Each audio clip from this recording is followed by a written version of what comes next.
درود پاک کب کب کہاں کہاں اور کیسے کیسے کام آتا ہے. ایک بہت ہی خوبصورت واقعہ، بڑا ایمان افروز واقعہ ہے جو میں آپ کے سامنے پیش کرتا ہوں.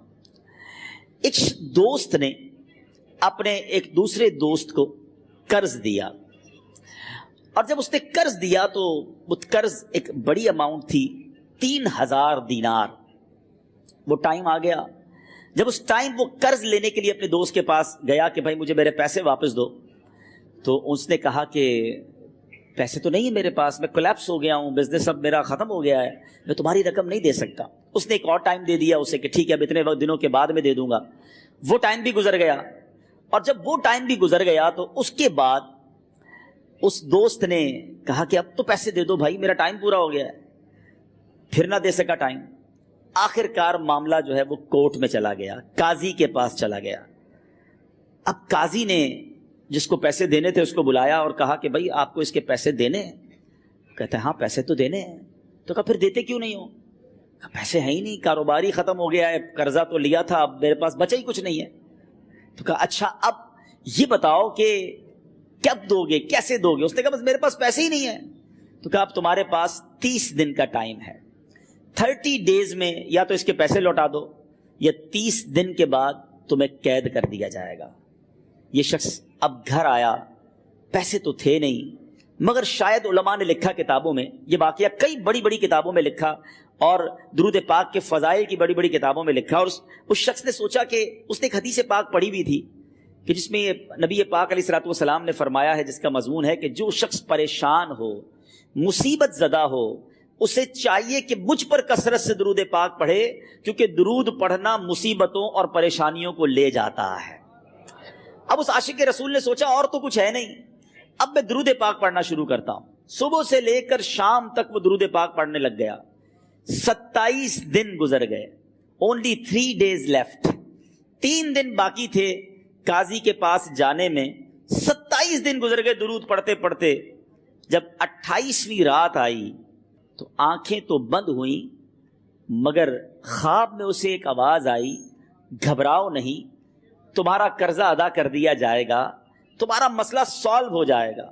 صبح اٹھتا ہے، درود پاک پڑھ رہا ہے، مگر کہتا ہے یہ آواز سے تو مسئلہ حل نہیں ہوگا، پیغام کیا ہے اسے سمجھ نہ آیا. 28واں دن گزر گیا، 29ویں رات آ گئی، مگر اب آنکھیں بند ہوئیں اور قسمت جاگ اٹھی. نبی پاک صاحب لولاک صلی اللہ تعالیٰ علیہ وسلم خواب میں تشریف لائے اور پیارے آقا صلی اللہ تعالیٰ علیہ وسلم نے فرمایا گھبراؤ نہیں، علی بن عیسیٰ وزیر کے پاس جاؤ، وہ تمہارا قرضہ ادا کر دے گا. اب یہ عاشق رسول صبح اٹھا تو ویری فریش، حشاش بشاش کہ اب تو کام ہو گیا، نبی پاک نے خواب میں آ کر بشارت دی ہے. مگر پھر ذہن میں سوال آیا کہ علی بن عیسیٰ کے پاس جاؤں گا تو ثبوت کیا ہے، پروف کیا ہوگا؟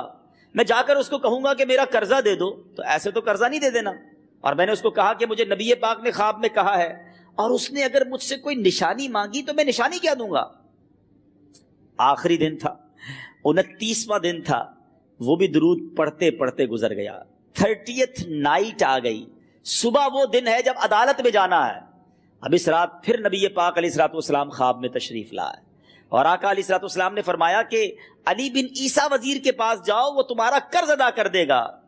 کہ حضور چلا تو جاؤں گا، لیکن اگر وزیر نے مجھ سے کوئی نشانی طلب کی تو میں کیا جواب دوں گا؟ پیارے آقا علیہ الصلوۃ والسلام نے کمال کا ارشاد فرمایا کہ علی بن عیسیٰ سے کہنا کہ تم روزانہ فجر کی نماز کے بعد 5000 بار درود پاک پڑھتے ہو، یہ راز فقط تم جانتے ہو اور تمہارا رب جانتا ہے. اب یہ جب صبح اٹھا تو ایک نشانی بھی مل چکی تھی. عدالت میں جانے سے پہلے وزیر کے دربار میں پہنچ گیا. اسے یہ ڈر تھا کہ آج پیسے نہ لوٹائے تو سزا ہو سکتی ہے. جب وزیر کے دربار میں پہنچا تو وزیر اپنے مشیروں کے ساتھ بیٹھا تھا. کہا مجھے آپ سے بات کرنی ہے. کہا بتاؤ کیا بات کرنی ہے؟ کہا میں ایک پیغام لایا ہوں آپ کے لیے. اچھا کس کا پیغام لائے ہو؟ کہا میں نبی پاک جناب محمد مصطفیٰ صلی اللہ تعالیٰ علیہ وسلم کا پیغام لایا ہوں. وہ عاشق رسول وزیر تھا.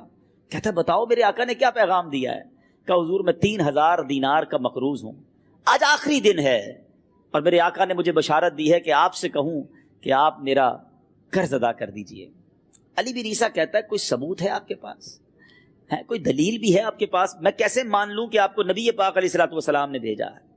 عاشق رسول کہتا ہے خالی ہاتھ نہیں آیا، میرے آقا نے مجھے دلیل بھی عطا فرمائی ہے، مجھے ایک ایویڈنس بھی دیا ہے، اور پروف یہ ہے حضور کہ آپ روزانہ صبح فجر کی نماز کے بعد نبی پاک صلی اللہ تعالی علیہ وسلم کی بارگاہ میں درود و سلام کا نذرانہ پیش کرتے ہیں. جب تک 5000 کا عدد پورا نہیں ہوتا آپ اس وقت تک کسی اور سے بات نہیں کرتے.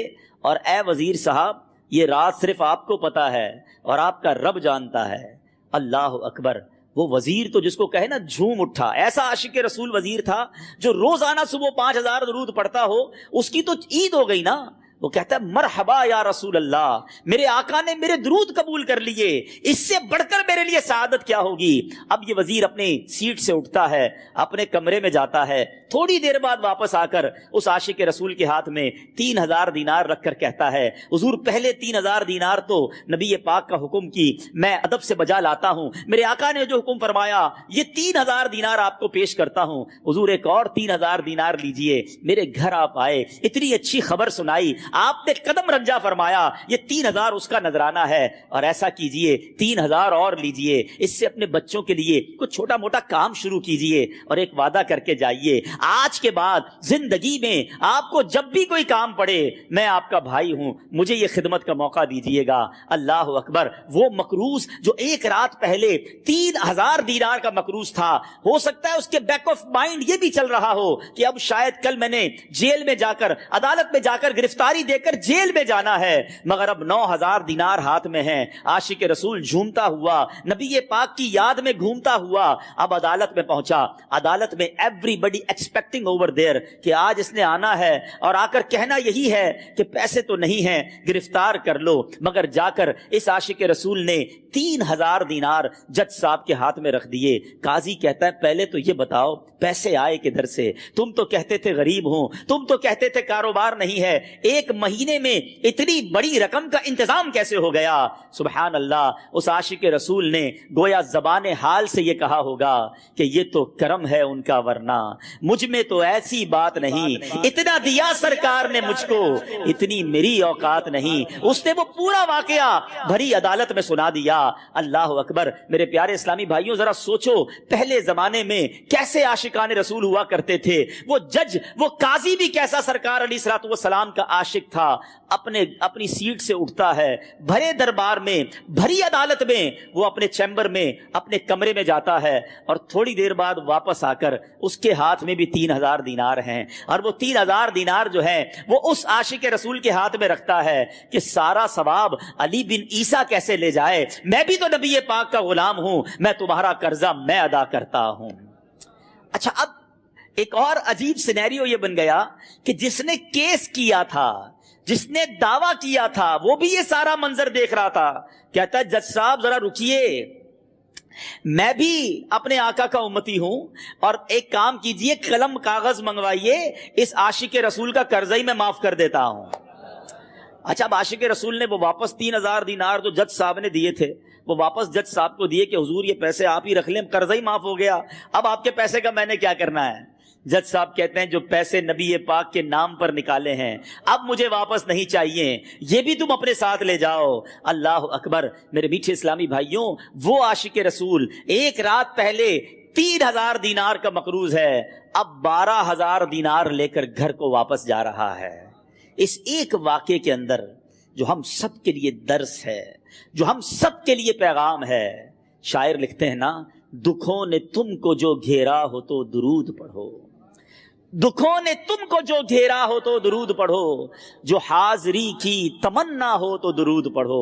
آج ہم بہت ساری پرابلمز میں ہوتے ہیں. یہاں بھی ہو سکتا ہے میرا کوئی بھائی بیمار بیٹھا ہو، کوئی قرضے میں ڈوب گیا ہو، کسی کا کوئی بزنس پرابلم چل رہا ہو، کوئی فیملی ایشو میں ڈسٹرب ہو. آپ کسی بھی پرابلم میں ہیں، خدا کی قسم درود پاک ایسا وظیفہ ہے. لوگ بہت سارے وظائف پوچھتے رہتے ہیں، بہت سارے جناب وظائف کے بارے میں معلومات کرتے رہتے ہیں. سچی بات یہ ہے ہر درد کی دوا ہے صلی علی محمد. ہر درد کی دوا ہے صلی علی محمد، تعویذ ہر بلا ہے صلی علی محمد۔ تو خدا را اپنی زندگی میں درود پاک کو شامل کر لیجئے، اور آپ بلیو کریں جب آپ نے کثرت سے درود پاک پڑھنے شروع کر دیے، آپ اپنی آنکھوں سے دیکھیں گے آپ کے پرابلم دور ہو رہے ہیں، آپ کی صحت اچھی ہو رہی ہے، آپ کے قرضے اترنے شروع ہو گئے ہیں، روزگار میں آپ کے برکت ہونا شروع ہو جائے گی، آپ کے چہرے پہ نور آنا شروع ہو جائے گا، آپ کی زبان میں اثر آنا شروع ہو جائے گا۔